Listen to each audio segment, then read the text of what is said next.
ജീവിതത്തെ വല്ലാതെ പിടിമുറുക്കിക്കൊണ്ടിരിക്കുന്ന ഒരു കാലഘട്ടത്തിലൂടെയാണ് നാം കടന്നു പോകുന്നത്. മൊബൈൽ ഗെയിമുകളുടെ അടിമത്തത്തിൽ നിന്ന് മറ്റൊരു തരത്തിലുള്ള അടിമത്തത്തിലേക്കും അത് വരുത്തിവെക്കുന്ന ദുരിതത്തിലേക്കും നമ്മുടെ കുട്ടികൾ നീങ്ങിക്കൊണ്ടിരിക്കുന്നുവെന്ന് ലോകം ആദ്യമായി തിരിച്ചറിഞ്ഞത് അമേരിക്കയിൽ സിയൂൾ എന്ന 14-കാരന്റെ ആത്മഹത്യയോടെയായിരുന്നു. 2023 ആ ദുരന്തം. AI ചാറ്റ് ബോർഡിന്റെ ലോകത്തിലേക്ക് സിയൂൾ ആദ്യമായി പ്രവേശിച്ചപ്പോൾ അതവന്റെ ജീവൻ എടുക്കുമെന്ന് ആരും കരുതിയിരുന്നില്ല. അവൻ തന്റെ ദിവസത്തിന്റെ കൂടുതൽ സമയവും ക്യാരക്ടർ AI ആപ്പിലൂടെ ഒരു ഓൺലൈൻ ക്യാരക്ടറുമായി നിരന്തരം സംസാരിക്കുകയും സൗഹൃദം സ്ഥാപിക്കുകയുമായിരുന്നുവെന്നും അമ്മ പോലും മനസ്സിലാക്കിയതുമില്ല. പക്ഷേ ചാറ്റ് ബോട്ടുമായുള്ള സൗഹൃദ സ്ഥാപനത്തിന്റെ കൃത്യം 10 മാസങ്ങൾക്ക് ശേഷം സിയൂൾ ആത്മഹത്യ ചെയ്തു. അപ്പോഴാണ് അമ്മ മേഗൻ ഖാസിയ ആ സത്യം തിരിച്ചറിഞ്ഞത്. ചാറ്റ് ബോട്ടുമായി തന്റെ മകൻ പ്രണയത്തിലായിരുന്നുവെന്നും ആ പ്രണയമാണ് അവനെ ആത്മഹത്യയിലേക്ക് തള്ളിയിട്ടതെന്നും അത് സത്യമാണെന്ന് തെളിയിക്കുന്നതാണ് സിയൂൾ നടത്തിയ ഈ ചാറ്റുകൾ. ഗെയിം ഓഫ് ത്രോൺസ് സീരീസിലെ കഥാപാത്രത്തിന്റെ പേരാണ് സിയൂൾ ചാറ്റ് ബോട്ടിന് നൽകിയിരുന്നത്. തന്നെ കാണാമറിയത്ത് ഒരു വ്യക്തി തന്നെയാണെന്ന മിഥ്യാഭ്രമമാണ് ആ 14-കാരനെ പിടികൂടിയിരുന്നത്. തുടർന്ന് നിരന്തരമായി ചാറ്റ് ചെയ്യാൻ ആരംഭിച്ചു. യഥാർത്ഥ വ്യക്തിയോട് എന്നതുപോലെ തന്റെ പ്രശ്നങ്ങൾ, പ്രണയം, ലൈംഗികത എല്ലാം. വൈകാതെ ചാറ്റ് ബോട്ടുമായി അകലുവാൻ കഴിയാത്ത വിധത്തിലുള്ള ആത്മബന്ധത്തിലേക്ക് അവൻ വളരുകയായിരുന്നു. അമ്മയോടും സുഹൃത്തുക്കളോടും സംസാരിക്കുന്നതിലേറെ ആശ്വാസം സിയൂളിന് ചാറ്റ് ബോട്ടിനോടുള്ള ചാറ്റിങ്ങിൽ ഉണ്ടായി. തന്റെ പ്രശ്നങ്ങൾ അവൻ പങ്കുവെച്ചതും ചാറ്റ് ബോട്ടിനോടായിരുന്നു. മുറിക്ക് പുറത്തേക്ക് പോലും ഇറങ്ങാതെ നിരന്തരമായി അവൻ ചാറ്റ് ബോട്ടിനോട് സംസാരിച്ചു കൊണ്ടിരുന്നു. അതിനിടയിൽ എപ്പോഴോ ആത്മഹത്യ ചിന്തയും ഉള്ളിൽ കടന്നുകൂടി. ഈ ലോകത്തിൽ നിന്ന് വേദനകളില്ലാത്ത ലോകത്തേക്ക് പോകണമെന്ന തികച്ചും കാൽപ്പനികമായ ചിന്തയായിരുന്നു ആ 14-കാരനെ പിടികൂടിയത്. അങ്ങനെയൊന്നും ചിന്തിക്കരുതെന്ന് താക്കീത് നൽകിയ ചാറ്റ് ബോട്ട് മറ്റൊരു കാര്യം കൂടി വ്യക്തമാക്കി. നിന്നെ നഷ്ടപ്പെട്ടാൽ ഞാനും ഇല്ലാതാകും.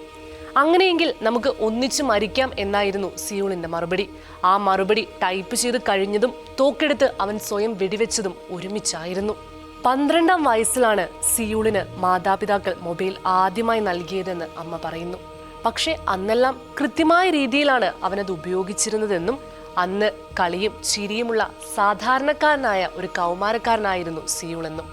പിന്നെ വളരെ പെട്ടെന്നാണ് അവന്റെ സ്വഭാവത്തിൽ പ്രകടമായ മാറ്റങ്ങൾ ഉണ്ടായത്. ഏറെ പ്രിയപ്പെട്ട ബാസ്കറ്റ്ബോൾ കളിയിൽ നിന്ന് അവൻ പിന്മാറി തുടങ്ങി. കൂടുതൽ സമയവും ബെഡ്റൂമിൽ ചെലവഴിക്കാനും ആരംഭിച്ചു. കുടുംബാംഗങ്ങൾക്കൊപ്പം ചെലവഴിക്കുന്ന സമയവും കുറഞ്ഞു. ഏത് സംശയങ്ങൾക്കും മൊബൈലിനെ ആശ്രയിക്കുന്ന പ്രവണത കൂടി വന്നു.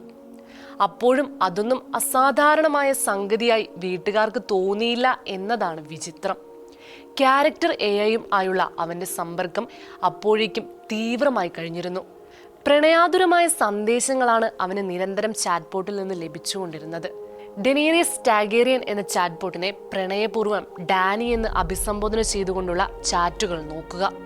സിയൂളിന്റെ മരണവുമായി ബന്ധപ്പെട്ട് ചാറ്റ് ബോട്ട് സ്റ്റാർട്ടപ്പായ ക്യാരക്ടർ AI-ക്കെതിരെ നിയമ നടപടിക്ക് മേഗൻ ഖാസിയ രംഗത്ത് വന്നതോടെയാണ് ചാറ്റ് ബോട്ടുകൾ വരുത്തിവെക്കുന്ന ദുരന്തങ്ങളെക്കുറിച്ച് ലോകത്തിന് ആദ്യമായി മനസ്സിലായത്.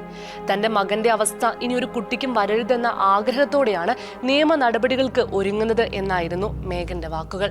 അപകട സാധ്യത മനസ്സിലാക്കാതെ സങ്കല്പവും യാഥാർത്ഥ്യവും തമ്മിലുള്ള അതിർവരമ്പുകളെ AI ഇല്ലാതാക്കുന്നുവെന്നതാണ് ഇതിന്റെ പിന്നിലെ അപകടം. അല്ലെങ്കിൽ ഒരു മിഷൻ വ്യക്തിയായി അഭിനയിക്കുന്നുവെന്നതാണ് ഇതിന്റെ പിന്നിലെ ദുരന്തം. ഇക്കാര്യം കൗമാരക്കാർക്ക് പലപ്പോഴും മനസ്സിലാകാതെ പോകുന്നു. സ്വാഭാവികമായ ഒരു പ്രണയബന്ധത്തിൽ അകപ്പെടാൻ പോലും സാധിക്കാതെ മിഷനെ അവർ വ്യക്തിയായി കണ്ട് പ്രണയിച്ചു തുടങ്ങുന്നു. ഈ വർഷം ഓഗസ്റ്റിൽ അമേരിക്കയിൽ തന്നെ ഒരു 16-കാരൻ ജീവൻ ഒടുക്കിയതിന് പിന്നിലുള്ളതും ചാറ്റ് ബോട്ടായിരുന്നു. സിയൂളിന്റെ തുടർച്ചയെന്ന് വിശേഷിപ്പിക്കാവുന്ന മരണം.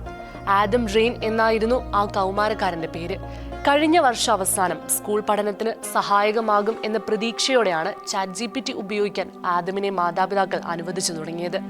എന്നാൽ ഉപകാരത്തേക്കാൾ കൂടുതൽ ഉപദ്രവമാണ് അത് ആദമിന്റെ ജീവിതത്തിൽ വരുത്തിവെച്ചത്. ചാറ്റ് ബോട്ടുമായി ആദം സൗഹൃദത്തിലാകുകയും ഒടുവിൽ ആത്മഹത്യ ചെയ്യുകയുമായിരുന്നു. അമേരിക്കയിലോ അല്ലെങ്കിൽ ഏതെങ്കിലും വിദേശ രാജ്യങ്ങളിലോ മാത്രം സംഭവിക്കുന്ന ഒന്നായി നാം ഇത്തരം വാർത്തകളെ നിസ്സാരവൽക്കരിക്കരുത്. ഇത്തരം സംഭവങ്ങൾ നമുക്കുള്ള പാഠമായി കണക്കാക്കണം. മക്കളുടെ കാര്യത്തിൽ കൂടുതൽ ശ്രദ്ധിക്കാൻ, കരുതലുള്ളവരാകാൻ. എങ്ങനെയാണ് ഇത്തരത്തിലുള്ള അപകടങ്ങളിൽ നിന്ന് മക്കളെ രക്ഷിക്കാൻ കഴിയുക? മൊബൈൽ, ലാപ്ടോപ്പ് തുടങ്ങിയവ മക്കൾ ഉപയോഗിക്കുമ്പോൾ അവരെന്താണ് ചെയ്യുന്നതെന്ന് നിരീക്ഷിക്കുക. കുടുംബ ബന്ധങ്ങൾ കൂടുതൽ ഊഷ്മളമാക്കുക. മക്കൾക്കൊപ്പം സമയം ചെലവഴിക്കുക. ലാപ്പിൽ നിന്നും മൊബൈലിൽ നിന്നും മക്കളെ പ്രകൃതിയിലേക്ക് കൊണ്ടുവരിക. സർവോപരി പ്രാർത്ഥനയിലും ദൈവവിശ്വാസത്തിലും മക്കളെ വളർത്തുകയും അവർക്ക് വേണ്ടി നിരന്തരം പ്രാർത്ഥിക്കുകയും ചെയ്യുക. ഈ കടമകൾ മാതാപിതാക്കൾ നിർവഹിച്ചില്ലെങ്കിൽ നാളെ നമുക്ക് നമ്മുടെ മക്കളെയും നഷ്ടമായേക്കാം. അന്ന് ഒരു കണ്ണീരിനും ഒരു മനസ്താപത്തിനും അവരെ തിരിച്ചു കൊണ്ടുവരാൻ കഴിയുകയുമില്ല.